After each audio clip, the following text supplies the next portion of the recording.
Hello and welcome to Raining Reviews channel. We hope our videos will educate and entertain you. So, sit back, relax, and enjoy the content. I'm Rainman. And let's get started with today's video. The film begins with an episode of the well-loved game show, To Tell the Truth, which is set in 1977. In this particular episode, three contestants step forward, each asserting to be the infamous Frank William Abagnale, the individual who, before turning 19, managed to successfully impersonate an airline pilot, lawyer, and doctor, in addition to swindling people on 3 different continents for millions of dollars. When Frank is questioned about who finally apprehended him, he discloses the name of the individual who did so, Carl Hanratty. Next, the movie transports us to the year 1969, where we find FBI agent Carl Hanratty arriving at a French prison to oversee the extradition of Frank Abagnale Jr., who is suffering from the flu. Frank makes an unsuccessful attempt to break free from the prison, his illness preventing him from making it beyond the prison's walls. Eventually, Frank yields and implores Carl to transport him back home. The film then transitions to a flashback, taking us back 6 years in time. At that point, 16-year-old Frank Abagnale Jr. resides in New Rochelle, New York, along with his father, Frank Abagnale Sr., and his French mother, Paula. Frank deeply admires his father and experiences immense pride as he witnesses his father's induction into the New Rochelle Rotary Club's Wall of Honor, an acknowledgement of a lifetime membership. One morning, Frank's father rouses him from his bed and escorts him to a store where Frank observes as his father persuades a woman into loaning him a black suit for Frank Jr. Subsequently, Frank accompanies his father to the Chase Manhattan Bank, attired in the suit, and assumes the role of a chauffeur, all as part of a scheme to impress the bank officials and secure a loan. However, their loan request is denied due to a series of IRS tax frauds committed by Frank Sr., leading to the family's relocation from their grand home to a modest apartment. This significant change in their living situation instigates tension between Frank's parents. Subsequently, Frank is enrolled in a public school, and on his first day, he arrives wearing his former school's uniform. As he enters the classroom, he overhears some classmates ridiculing his outfit, likening him to a substitute teacher. In response, Frank confidently strides to the front of the class and assumes the role of the substitute teacher for the new class, successfully convincing the actual substitute teacher to leave, claiming there was a mistake. This charade continues for a week before Frank's true identity is uncovered, prompting a call to his parents to discuss the situation. While his mother is visibly upset by the situation, Frank's father is surprisingly impressed by the extent to which his son carried out the deception.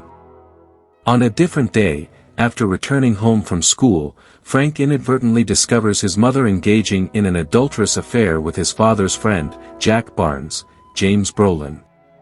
His mother attempts to buy his silence, but Frank is too distraught to be swayed by her efforts. Soon afterwards, Frank comes home to find out that his parents are getting a divorce. When asked which of his parents he wishes to stay with, Frank runs away from home, using his checkbook to con his way into transportation and shelter.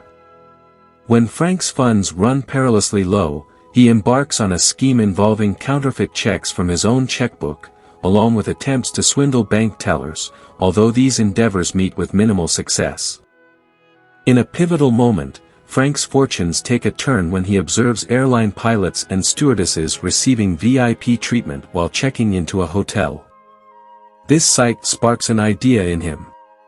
He manages to secure a Pan Am Airlines pilot's uniform through deception, feigning interest as a college student conducting research on Pan Am Airlines. He even interviews a high-ranking figure and a former pilot from the airline to gain more insight. Armed with the uniform and knowledge, Frank crafts counterfeit checks in Pan Am's name, successfully cashing them at various banks and hotels throughout New York. His ruse proves effective, even luring in a bank manager who had previously turned him down. Frank endeavors to replicate his check scam at an airport, but his plan goes awry when he is mistaken for a deadhead pilot heading to Miami. Adapting to the situation, Frank goes along with it, experiencing his inaugural flight, followed by his first romantic encounter with one of the stewardesses. In Miami, Frank acquires valuable insights into check routing by charming one of the bank tellers. He proceeds to purchase a check coding machine at an auction, which enhances his schemes, enabling him to produce checks with larger sums. Meanwhile, Carl Hanratty, an FBI agent known for his tenacity but lacking humor, catches wind of Frank's counterfeit check operations. Carl traces the latest fraudulent check to a hotel, and to his astonishment, discovers that Frank is still a resident there. He covertly gains access to Frank's room for an arrest but is met with a surprising twist.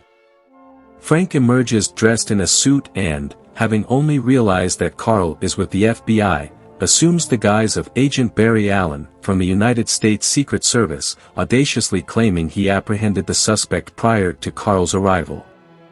It isn't until after Frank makes his escape that Carl comprehends he has been outwitted. Following this encounter, the room's contents and Carl's description yield no leads, and fingerprint analysis proves futile.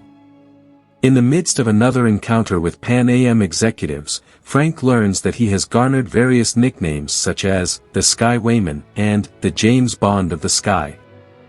Bolstered by these titles, he purchases a Bond-style suit and an Aston Martin vehicle that he enjoys driving.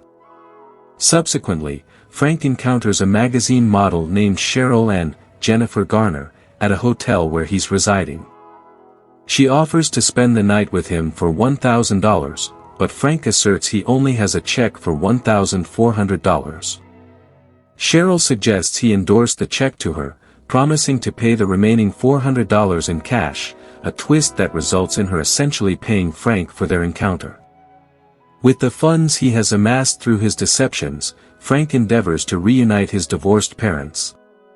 He invites his father to an upscale restaurant, giving him the keys to a brand new Cadillac. However, Frank Sr. explains he cannot accept the gift due to ongoing IRS scrutiny and Paula's unwillingness to communicate with him. Several months later, on Christmas Eve, Carl finds himself toiling alone at the FBI office when Frank reaches out to extend an apology for their previous encounter at the hotel. Carl, however, remains unyielding and challenges Frank to a face-to-face meeting. Frank provides Carl with his location and room number, but Carl remains skeptical. As their conversation progresses, Carl realizes the true motive behind the call: Frank has no one else to converse with. Frustrated, Frank abruptly ends the call, and Carl resumes his investigative efforts with newfound determination. Carl subsequently uncovers that the name Barry Allen is a character in The Flash comic books, leading him to surmise that Frank might be a minor, which explains their inability to locate any records or matches through fingerprints. Recalling Frank's mention of the New York Yankees during their phone conversation, Carl instructs his team to search for runaways in the New York area. This pursuit eventually leads them to Frank's mother, who has since remarried Jack Barnes. Upon glimpsing Frank's yearbook photo, Carl immediately identifies him, finally putting a name to his suspect. He then discloses to Frank's mother that her son has already swindled around $1.3 million through check fraud. Sometime later, during a visit to a friend at an Atlanta hospital, Frank encounters and becomes enamored with a young nurse named Brenda Strong, Amy Adams. He decides to infiltrate the hospital by impersonating a doctor, utilizing a forged diploma from Harvard Medical School and a fabricated impressive resume.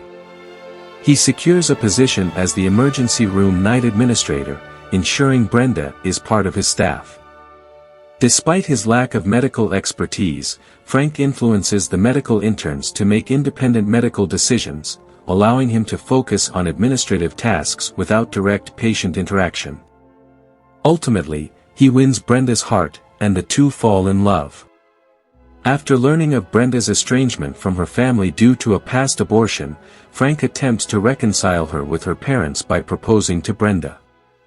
Meanwhile, Carl visits Frank's father, who adamantly refuses to divulge information about his son. However, Carl discovers a letter from Frank containing his address in Atlanta, leading him and his team to Frank's residence. Unbeknownst to them, Frank has already left for Louisiana to meet Brenda's parents.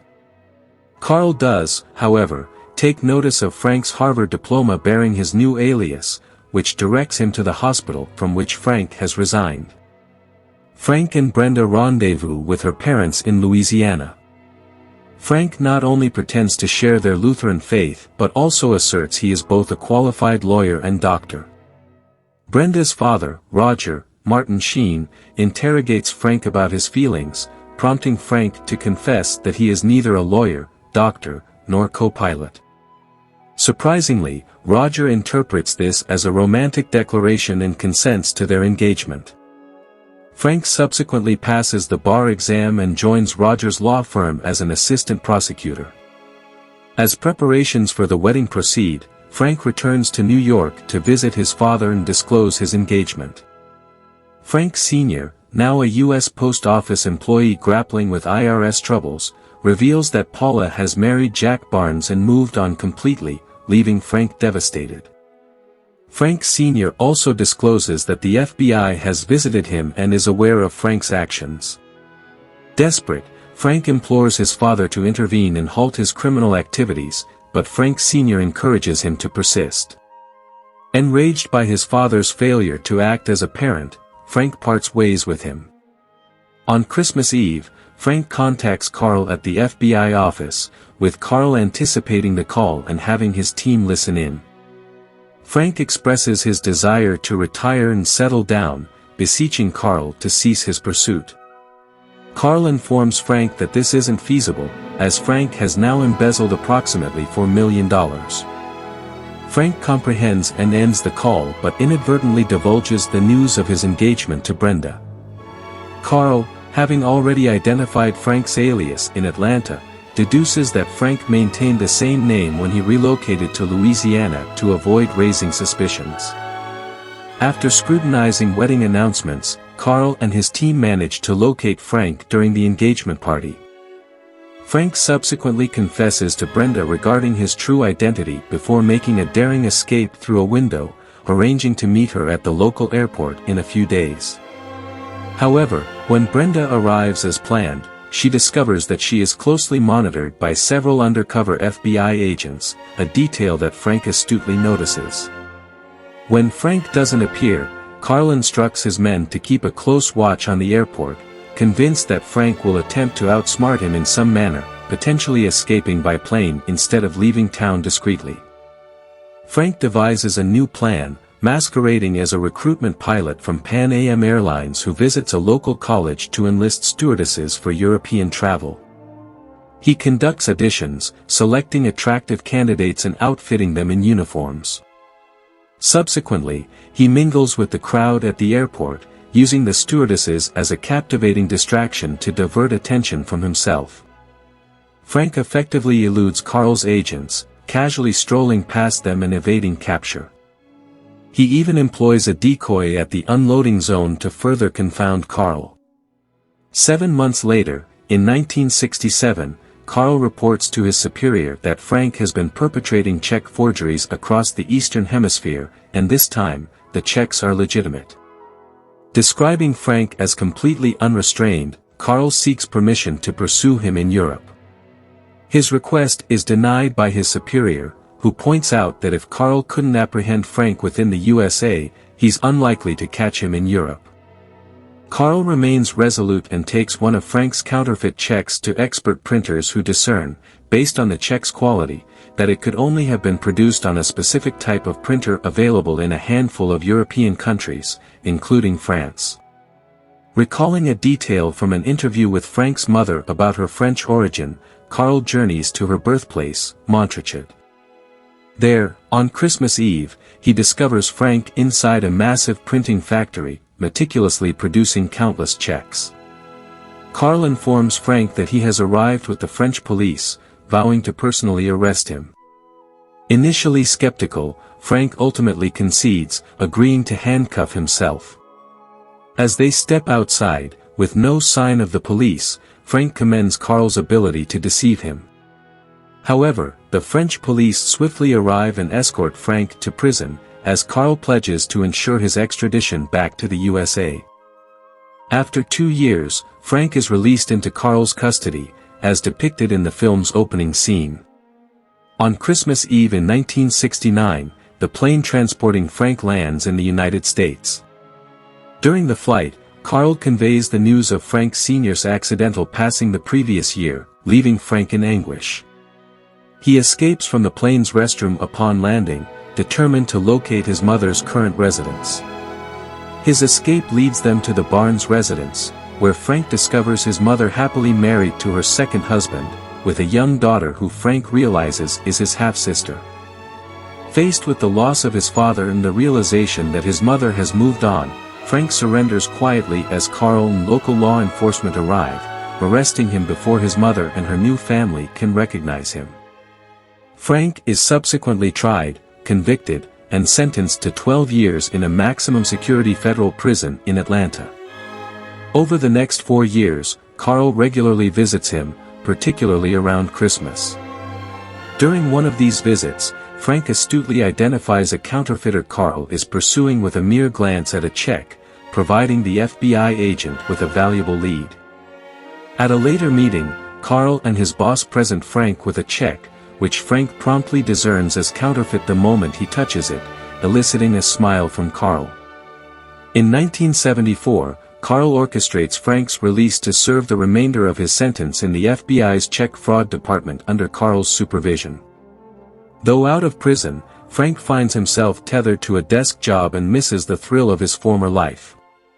Temptation arises when he stumbles upon a pilot's uniform, prompting him to contemplate impersonating an airline pilot once more. However, as he is about to embark on a flight, Carl confronts him at the airport.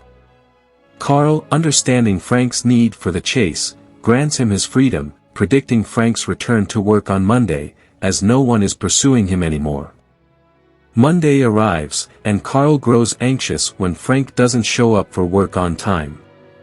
Eventually, Frank does appear, and the two delve into a newly discovered check forgery that employs innovative methods they haven't encountered before. While studying the check, Carl broaches a question that has lingered in his mind for years: how Frank managed to cheat on the Louisiana bar exam to become a lawyer. Frank maintains that he didn't cheat, asserting that he studied diligently for 2 weeks and passed the exam on his own merit. Carl seeks to confirm the truth but finds that Frank prefers to focus on the current case. The closing text reveals that Frank has been happily married for 26 years, has 3 sons, resides in the Midwest with his family, maintains a strong friendship with Carl, apprehends some of the world's most elusive money forgers, and receives substantial income each year due to his role in creating unforgeable checks. We hope you enjoyed this video, and if you did, please give us a thumbs up and leave a comment down below. Don't forget to hit the subscribe button and turn on notifications so you never miss a video. Thanks for watching.